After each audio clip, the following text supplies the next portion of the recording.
The Bible tells us the quality of that hidden wisdom, that it cannot be gotten by any other route. The world cannot find it. The princes of this world with the education and intelligence. Listen, let me tell you this. Let me tell you this. We are an enlightened generation, and it is something that is worthy of commendation, that we are educated and enlightened, because it opens up our faculties and helps us to be able to assimilate. We can look at life and deduce, because we have been guided through experience, you know, to be able to interpret life properly. But when it comes to the matters of the spirit, we must sustain the fortitude to be humble enough to know that education, sociological enlightenment, and spiritual illumination are not the same. Isaiah 29. Is God blessing us already? Isaiah chapter 29. Read for me, please, verse 11. You'll be projected, and I want us to read together. Isaiah 29 and verse 11. Ready? It's projected. Let's read. 1, 2, go.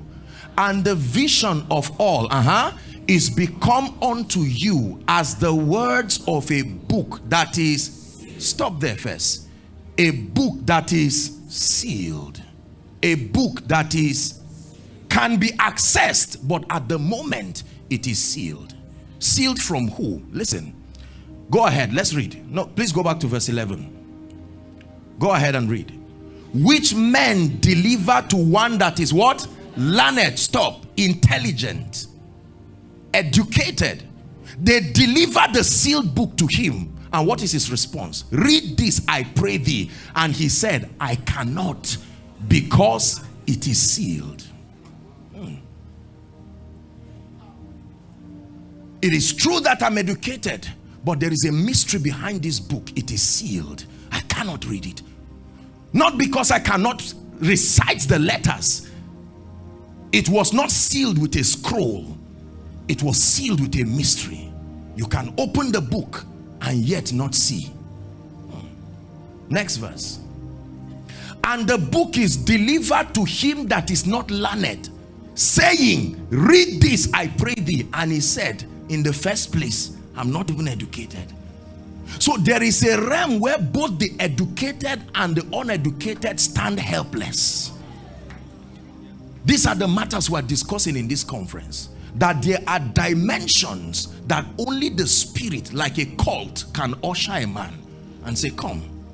So when you see someone stand in a dimension of spiritual possibility, immediately you can know the agency that would have assisted that man. God knows that he cannot deliver anything to us that is bigger and greater than our capacity.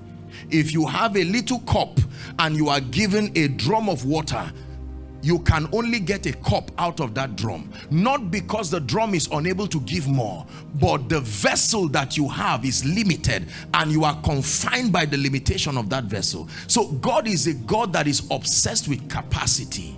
Listen carefully. There are many of us, no matter how you pray and fast, like the parable of the talents, God cannot give you more than 2. He has vetted you and seen that your best is to handle 2.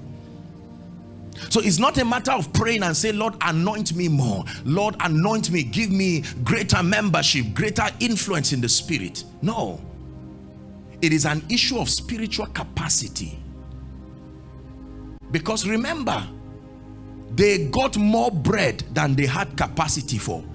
And the Bible already teaches us a lesson. What men do when they have more than they need, they waste. So he said, gather the fragments as a lesson to the saints. I was so benevolent, and people ate when they were full. They started throwing it away. And the Lord watched them while they wasted what came as a miracle.